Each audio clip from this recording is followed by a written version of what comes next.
Welcome to the University of Rakamba, where knowledge is power for yourself. In today's topic, we are going to cover kingdoms of life, and by the end of the lesson, you should be able to name and describe in brief the main domains and the kingdoms of living organisms. There are over 2 million kinds of living organisms on Earth.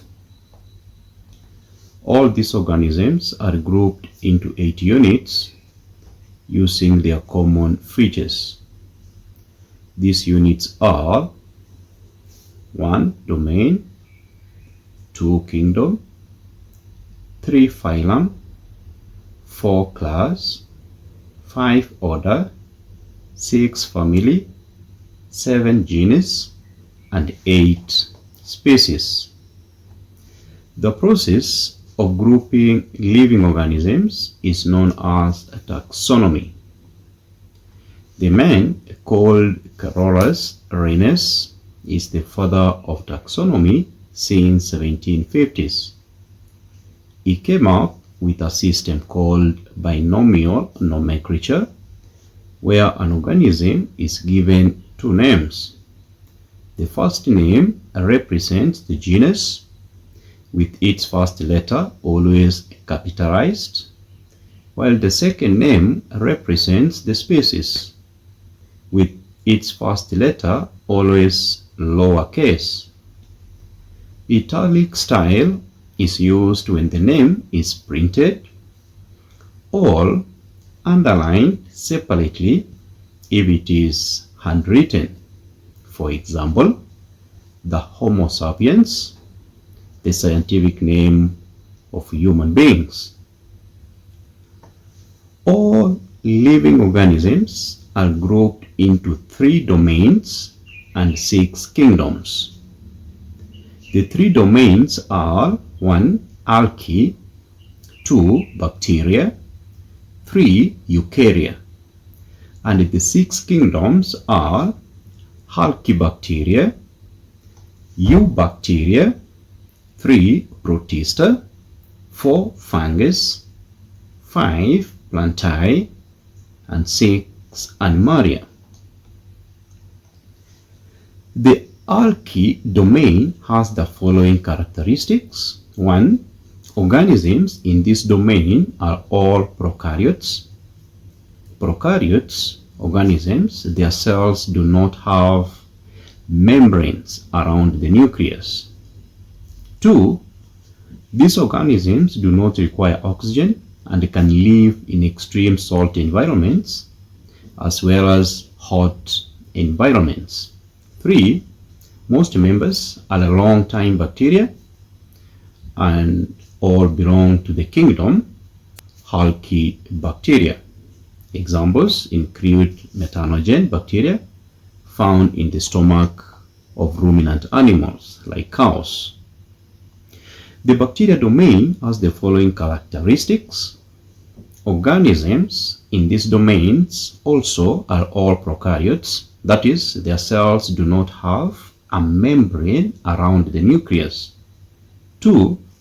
These organisms live in our gut to help us digest food and manufacture food products like cheese and yogurt in industries. 3. Most members are pathogenic, that means they cause diseases, and they all belong to the kingdom Eubacteria. 4. They are classified by shape into 3 groups. The first group, Spiro, where we have Spirilla bacteria. The second group, the rod shape, where we have the Bacillus bacteria.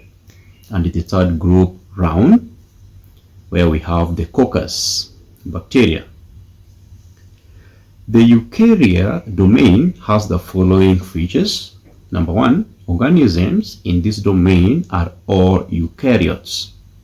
That means their cells, unlike the first 2 domains, their cells have a membrane around the nucleus. Very important. 2. Members of this domain are grouped into the remaining 4 kingdoms. 1. The kingdom Protista. 2. The kingdom Fungi. 3. The kingdom Plantae. And 4. The kingdom Animalia.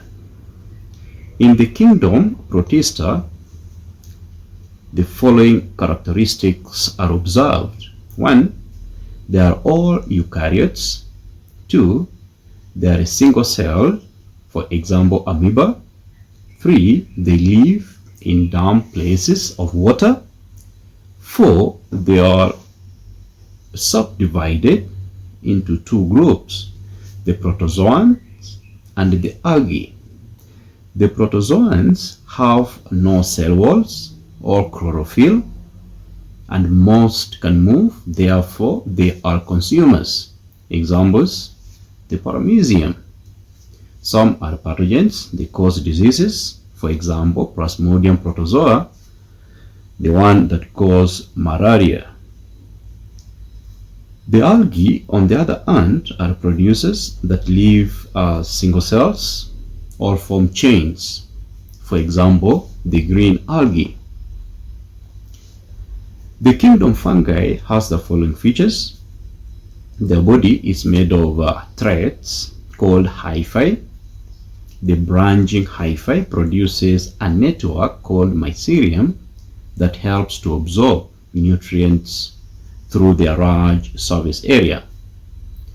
2. They are multicellular with a cell wall made of chitin, a complex glycoprotein, but no chlorophyll, and therefore they are heterotrophic. 3. They are sessile organisms, and that means they are fixed in one place. Examples: the molds, mushrooms, and yeast. 4. They digest food, that is dead organic matter, externally by secreting enzymes onto the food and then absorbing the small digested food nutrients. This mode of feeding is called saprophytism.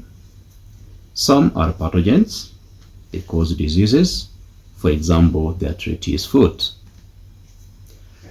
The kingdom Plantae has the following features. Number 1, the members are multicellular, made of lots of cells. 2, their cells contain the chloroplasts and cell wall, made of complex polysaccharide called cellulose. 3, they make their own food by photosynthesis.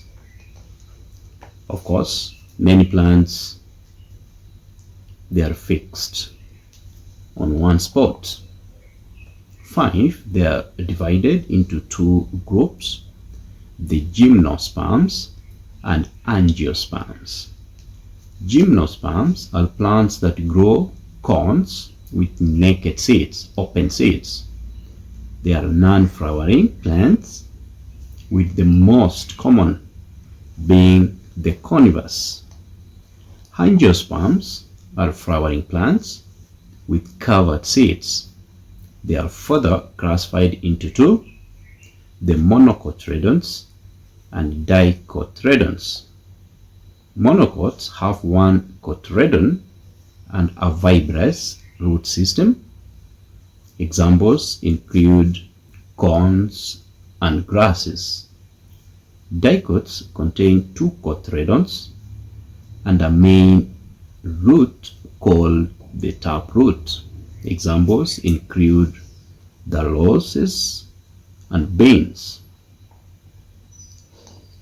The kingdom Animalia has the following features. All members are multicellular, that is, made of many specialized cells. 2, they cannot make their own food, therefore they roam around in search of food, so they are referred to as heterotrophs. 3, they do not have chloroplasts or cell walls in their cell structure. 4, they have nerves and muscles in their body for movement. 5, they require oxygen for use in aerobic respiration. 6, they reproduce sexually and in many cases asexual. 7. They are further classified into vertebrates and invertebrates. Examples include the birds and mammals. Viruses, on the other hand, are not living organisms. They are particles with the following characteristics. 1. They are very small and they cannot be seen through a right microscope. 2. They are not cells and can only multiply inside living cells of another organism called the host. 3. They contain nucleic acids such as DNA or RNA surrounded by a protein coat. 4. They take over the host cell's machinery to produce new virus particles. Therefore, they are all parasites. They are all pathogens also because they cause diseases. Examples include tobacco mosaic virus in plants, the HIV virus in humans, and influenza virus in animals, etc. Last but not least, log in to rakamba.com and grab a copy of your notes. And if you find this video useful, kindly consider to subscribe and give it a like.